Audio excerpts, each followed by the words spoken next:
Hey,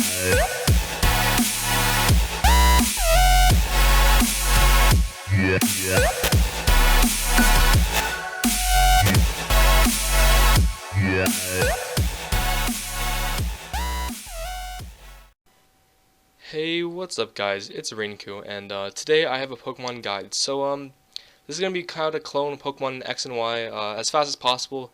When I say that, I just mean a little bit faster than a couple other guides. It's not really that fast, but yeah. So a couple of things. Here's what you're gonna need to clone Pokemon X and Y. You're gonna need two 3DSs or 2DSs or DSXLs. You can mix and match them.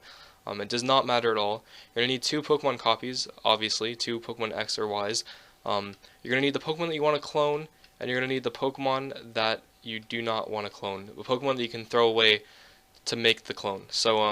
Yeah. Just make sure you have all that. If you don't have a 3DS, a second one, obviously, like I don't, this is not mine, it's my friend's. I would say borrow a friend's for like a day or two, or maybe let them borrow it or something, or just get another 3DS. You have to have some kind of friend that plays Pokemon, right? Yeah, it took me a long time to find this one, not gonna lie, but anyway, so you're gonna need all that, and yeah, it's just mainly glitching. So how it works is I'll show you. So the Pokemon that I want to clone. Okay, no, don't go on the PC. Stop. You're not helping. The Pokemon I'm going to throw away is Psyduck on this 3DS, and you cannot see it. I know it's really, this one's really bright. The Pokemon I want to clone is on the black one. So the one I want to throw away is on the blue. The ones that I'm going to clone is on the black. So because it's on the black, you need to start the trade with the one that's on the blue. So the one that you want to throw, like the DS that has the Pokemon you want to throw away is the one that you start the trade with. I believe that is important because I haven't had it work when I do it the other way around. I've also heard other people say the same thing. So I don't know why my 3DS asked to chat. You can't do that because I'm talking to a 2DS. So now we're going to accept the trade, and I also apologize for the really sketchy camera setup. But yeah, that's just something I have to do. So the trade will start. So now, whenever it decides to load, and it is kind of slow, and one does go faster than the other usually, you're just going to be spamming A, pretty much. So how to make it go faster than most people do is if you put the Pokemon that you want to throw away and you put the Pokemon that you want to clone in the very first part of your party, all you have to do right here is click A over and over on both DSs.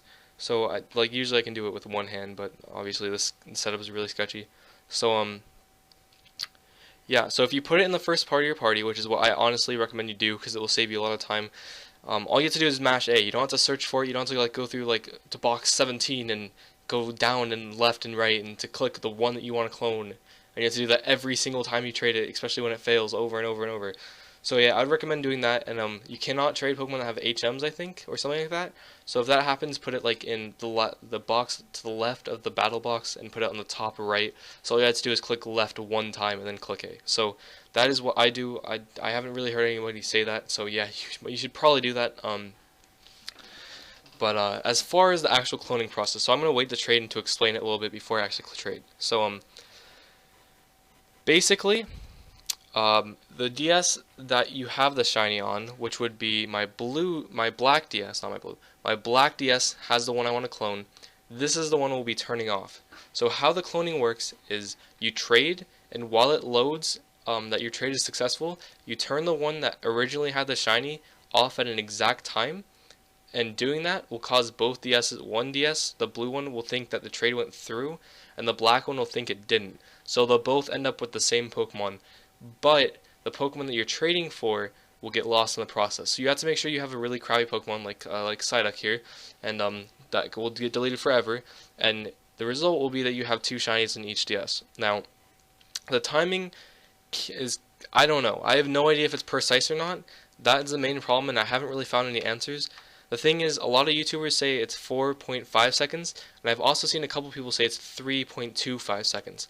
So, I don't really know which one is better, but I do know that they both indeed work, and that's something that I have no idea about. I know the 3.25 gives a couple different error messages sometimes versus the 4.5, and I don't know which one works more. I've used the 3.25 a lot, and then I started using the 4.5 yesterday, and I just don't know which one works better. It's funny because like I'll have one work like not work 7 times in a row, and then I'll switch it to the other one, and then it'll work first try. And then I'll have the same thing where it doesn't work like 7 times in a row, and I'll switch it again, and it'll work first try. So if you're getting frustrated or if it's not working, maybe just try to change to the other second system. So, but in this example, I'll be using 3.25 because that's what I have been using mostly, and it for me it's worked a little bit more. But like I said, there really is no way to tell, and I have seen a lot of YouTubers say it's 4.5 instead. So that is up to you, and maybe you want to switch it if you get frustrated and it doesn't work or something. But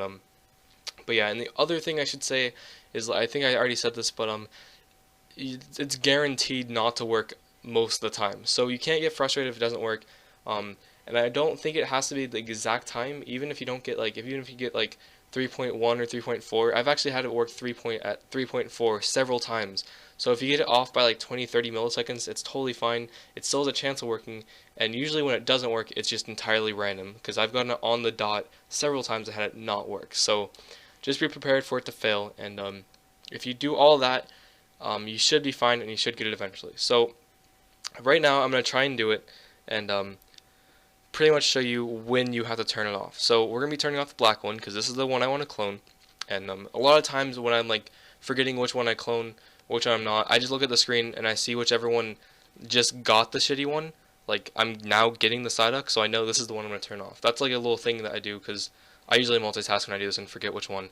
So we're going to wait until it goes black, and then it comes up blue, and then we're going to count to 3, and we're going to turn it off. So it's black, and then 1, 2, 3, and now. And then click home, go back to home, and this one, if it worked, it'll take a couple seconds and it'll go to a black screen. I'm gonna do this in one take, so whatever it does, you'll see. But sometimes it'll say an error instantly. It'll be like, instantly there's something wrong, please turn it off. That means it did not work.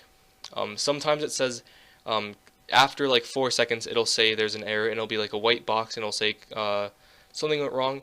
That means it didn't work. And then sometimes you'll get a black screen and on the top, and maybe I can focus and show you, and it'll be like a black box, and it says communication error, please turn off power. Click the power button and then go home, and that means it could have worked. So if I get this on camera, that would actually be nice, because I could prove that it worked, but probably won't. Even if it goes to that black screen, it might not work. But if you get any other screen other than the black screen, it's guaranteed not to work. So when you see that, you might be a little happy in knowing that you have a chance of it working.